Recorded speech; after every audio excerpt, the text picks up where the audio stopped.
I've been trading now and investing now for over 20 years, and one of the things that I've really discovered about the markets is that there are waves of buying and selling coming into the market. It's never just all buying and all selling, because if everybody's buying, who's left to sell, right? So eventually, when everybody is very bullish and everybody is buying stocks, it leaves a void in the market, and that is the void is that sellers step up to the plate, because a lot of people either have either profits that they want to take by selling into the market, or they have an opinion about the market and they think it's too high, so they come in and sell. And what Market DNA does is allow you to measure the amount of buying and selling coming into a market on a fixed scale. So in other words, my Market DNA can't go below 0. In other words, it can't be a negative number. And it can't go above 1, which is an absolute. If it does go to 1, it means that there are only buyers or there are only sellers in the market. So, and when it goes to 0, it means that there are no buyers or no sellers in the market. I'm going to show you exactly how that works here on the video. Market DNA uses market internals. It uses volume. It uses the number of issues, advanced declines, and some other factors that go into this formula. And what I like to do is show you how you can use it in order to gauge buying and selling, and then also how to use it for trading. It's really cool because what it does is it gives you an edge. And if you believe in the idea that markets are manipulated by large players, or that there are in fact people who are inside and who know what's going on in the markets, well, this is about as close as you can get to actually finding out what their edge is and when they're going to step up to the plate to either buy or sell stocks. If you don't believe that the markets are manipulated and they're totally free markets, that's fine too, because what this Market DNA allows you to do is determine when those waves of buying and selling come into the market, so that you can position yourself and your portfolio correctly. This is a short-term indicator. I should also make that clear, is that it's not something that's going to tell you where the market's going to be 6 months from now or even a month from now. It's a short-term indicator. I use it on hourly charts. Now you can use it on a 15-minute chart. You can use it on a half-hour chart. You can use it on a 2 or 4 hour chart, which ThinkorSwim allows me to do. But I use it on an hourly chart, and I get the best results with that. Now, the Market DNA actually has it's a 4-line indicator. And I should also let you know that it does not, it doesn't smooth anything. In other words, it's not an average of the market internals. It's not an average of anything.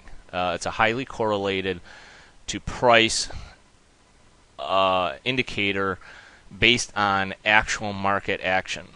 It's in real time, at least the way I have it set up here in my ThinkorSwim platform. So it does not smooth. It's not taking an average of any of the internals that it's measuring. It doesn't smooth it out. It's not taking a 2, 3, 4, 5, 10 period moving average of anything. It's actual real-time raw data that calculates whether or not buying or selling pressure is coming into the market.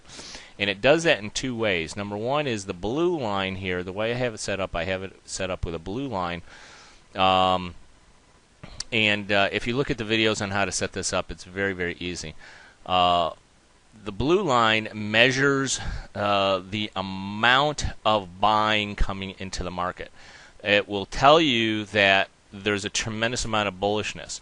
So as we get closer to 1, which is the maximum value for the buying here and selling, it means that, for example, in this case, we hit a peak of 0.9468. And you can see the value right in this blue area here in that box as I hover my mouse over that peak.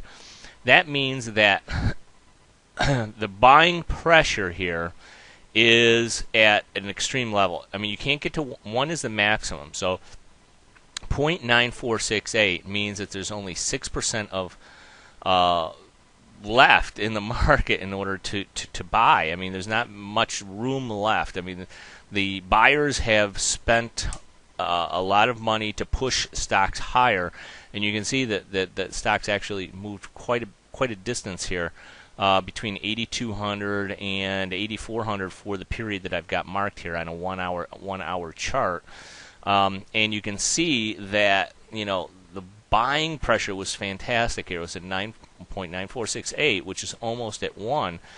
Very little selling pressure coming into the market. However, when it gets to those extreme levels, what happens is it leaves a void. So the yellow line at the bottom measures the amount of selling pressure coming into the market.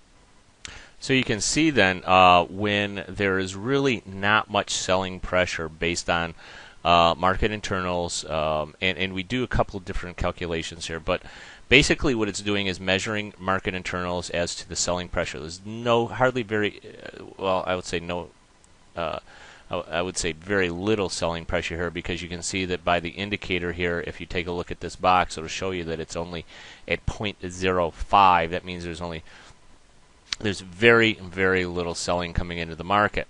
Now, once in order to use Market DNA, you need to buy. There's a couple other indicators, and there's ways to trade this, and maybe you can even come up with some ideas on your own. But once we reach the 75% level, I'm looking for buying to peak. Once it crosses the 50% level, which is represented by this red line that goes through the center of the indicator, that's pretty much where you want to see a rising trend of either selling or buying coming into the market, and that's where you want to take your positions. But you can also take positions. I mean, normally what will happen is you want to see a peak. Double peaks are best, but usually you want to see a peak of buying pressure. And it doesn't mean that you need to sell your positions at that time, but it does mean that you need to be aware of the fact that there's a void of selling, and selling could easily come into the market to disrupt it. Now, what happened the very next day, each one of these is a day here, separated by these lines. You can see Tuesday, Wednesday, Thursday. This was Monday. On Tuesday, we did get some selling pressure coming into the market. And you can see that the yellow and the pink line are actually part of the same indicator, representing selling pressure. The blue line and the gray line are part of the same indicator, measuring selling or buying pressure. But when they separate, it means that there's a lot of issues that are going down, but there's very little volume. In other words, the yellow indicates how much selling pressure in real terms and real dollars there is going into the market. And the pink line, it represents how many issues are actually being sold off at the day. And you can tell that when they separate, and the fact that there is a lot of selling going on, but there's very little volume. So that's an important aspect of this, is the four lines, is that when you see that, in fact, there's very little volume going into the decline, you can tell that probably some buying will come back into the market. And that's exactly what happened towards the end of the day here on Tuesday and into the next day. The buying went above, again, the 50% level, and buying stayed relatively consistent throughout the day.